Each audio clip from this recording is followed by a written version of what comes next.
As you were informed in the morning, the Honorable Minister from Andhra Pradesh is unwell. So Mr. Nand Kishore Reddy will be speaking on behalf of the Minister. So let me make a brief introduction to Mr. Nand Kishore Reddy. Mr. Nand Kishore Reddy is a career bureaucrat from Indian Information Services, a central civil service of Government of India. He is currently serving as Managing Director of APTS, which is Andhra Pradesh Technology Services Limited, IT, Electronics and Communication Department, Information Technology, Electronics and Communication Department of Government of Andhra Pradesh.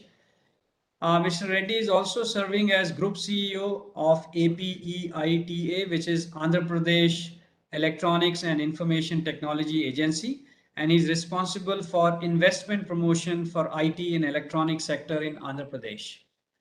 Mr. Reddy, in his current capacity, is playing a pivotal role in the investment promotion and e-governance initiatives, and is also responsible for implementation of both IT and electronic policies for government of Andhra Pradesh. Welcome, Mr. Reddy, and we are looking forward to your presentation. Next.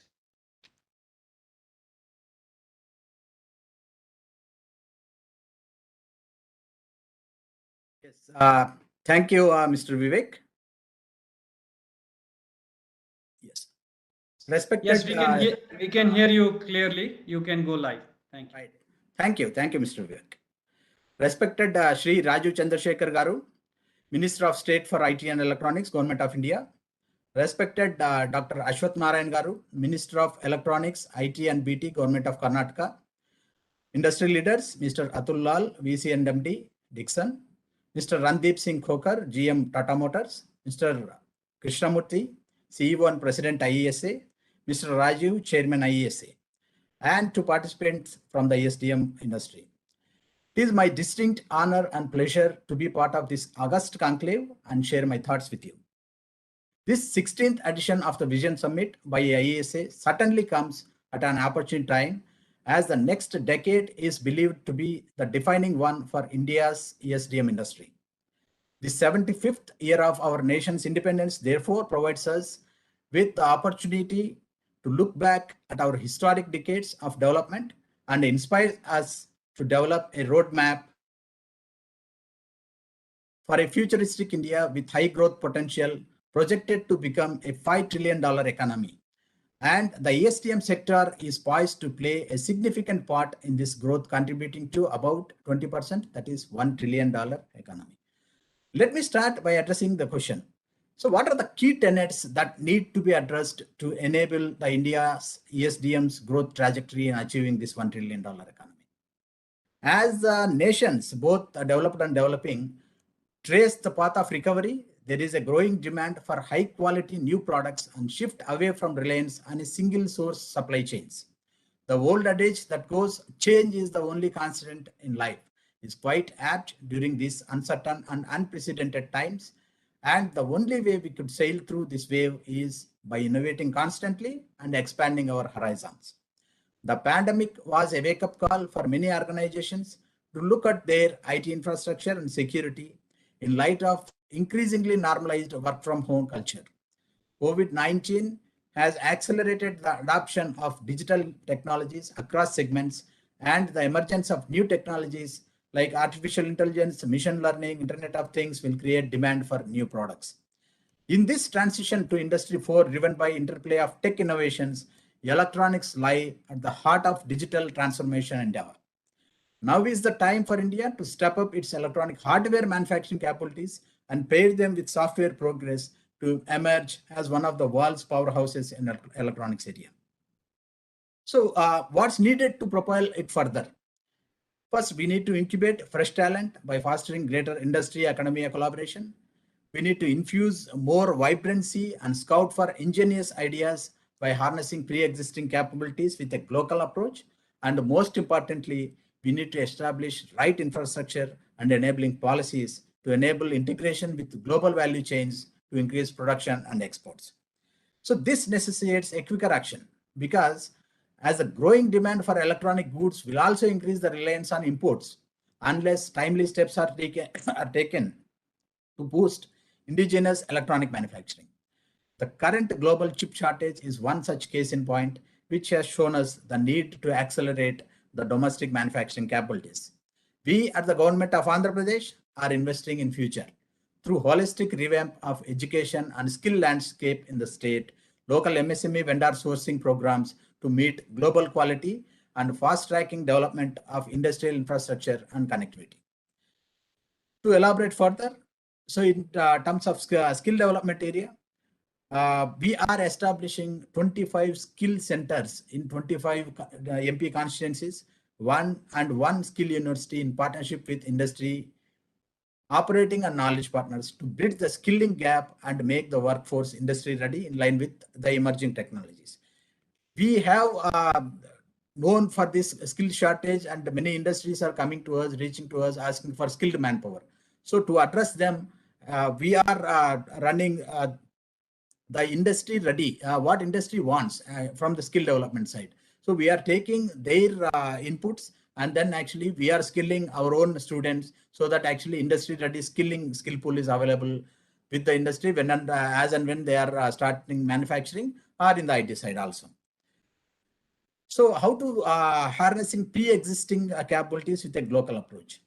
Our MSMEs has been resilient even during the pandemic, where over 16,311 MSMEs have been grounded with an investment of about 5,204 crore, generating an employment of 1,13,777 people over last 2 years. This has happened because our CM YS Jagan Mohan Reddy Garu has come up with a restart package. So where we have given out somewhere near close to rupees 2,086 crore to this MSME sector. A case in point is the success of 2 electronic manufacturing clusters in Tirupati, Chittoor, where over 25 plus companies have committed over $500 billion investment and employing 10,000 plus workforce. These companies and the existing MSMEs have emerged to be vendor-based suppliers of ready-to-assemble kits, plastics, panels, packaging and testing, circuit components, etc. for most of the mobile components, white good electronics and network equipment manufacturers in India. We can increase the share of value further only if we move up the value chain and find newer markets. To take these wins forward, we are now developing YSR electronic manufacturing cluster at Koparthi in 800 acres under EMC2 scheme of MIGHTY with an investment of about 730 crores to attract anchor and other electronic industries, anticipating an investment of 10,000 crore with a potential to create large scale employment to about 25,000 people. We are completely invested on creating infrastructure such as ready-built factory sheds so that MSMEs could benefit from reduced risk, setup costs, and time to operations. We have also launched AP Electronic Policy 2021-24 with the prime objective to strengthen the domestic ecosystem, leading to a virtual cycle of growth. So this policy is in line with the PLI scheme of MIGHTY to promoting healthy backward integration. So in this policy, we have come up with different approaches, like we have introduced PLI of up to 5%, and we are giving up to 100% of FCI to the establishing industries. Also, we are providing power at a cost of ₹4.50. This is invoicing cost. We are not reimbursing. So this will be for a lifetime of industries, so that actually the power cost will be at the least. And we are also providing the land at the cheapest prices, and we are also providing water at the cheapest prices. So we thought about what industry needs, what electronic manufacturing industry needs, and also what MSMEs in this sector needs. So accordingly, we have built our infrastructure, we have placed our skilling in place, we have placed our ready-built factory sheds, we have placed, we have constructed these things so that the upfront cost will be least for the electronic industry. Also, we have made sure the cost of manufacturing is the least when compared to India, so that actually at the global level, we can able to compete with the other likes of Vietnam, China, and all these countries. See, this idea of incentivizing companies on incremental sales from domestically manufactured products shall position India's ESDM sector strategically into segments of global value chains. This shall further entice foreign companies to establish their bases in India to achieve economies of scale across component design capabilities for high value output, thereby providing higher returns to upstream producers. With home to country's second longest coastline of 972 kilometers, the state has access to global trading routes through ports that can serve vast stretches of Indian hinterlands. We are developing greenfield ports at Bhavanapadu, Machilipatnam, and Ramayapatnam for unlocking the economic benefits of our long coast to increase port traffic from 150 MTPA to 250 MTPA in 2025 and 400 MTPA by 2030.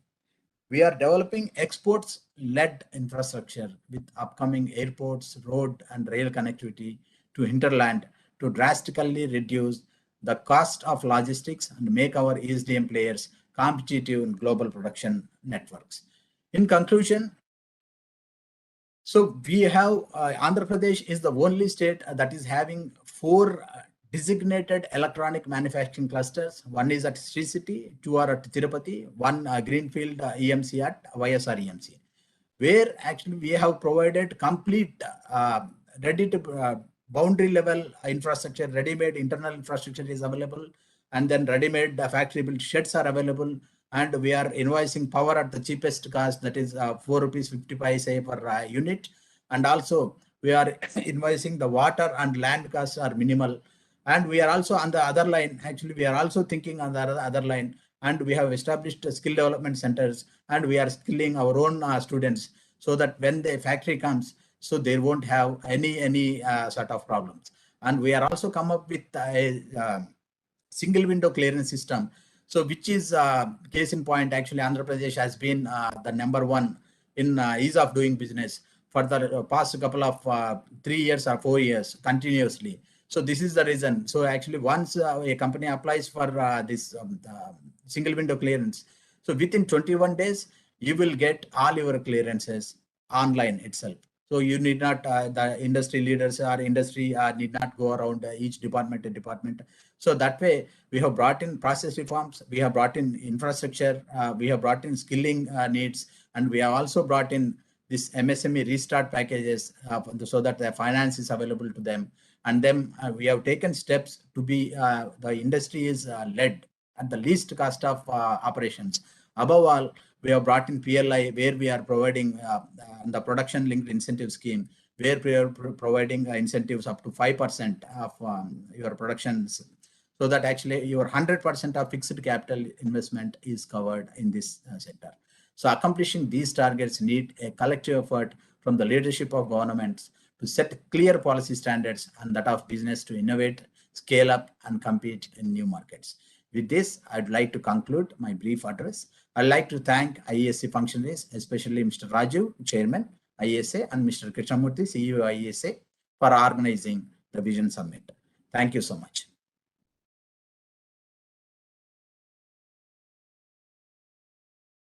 Mr. Nandkishore Reddy, thanks a lot for coming on behalf of Minister, and please communicate our sincere thanks to your Honorable Minister as well for coming and speaking to us, our audience, and talking about various policies that encourage investment for both startup and established companies in state of Andhra Pradesh. We appreciate your time, and thank you once again, and we'll move to the next section of the presentation. Thank you.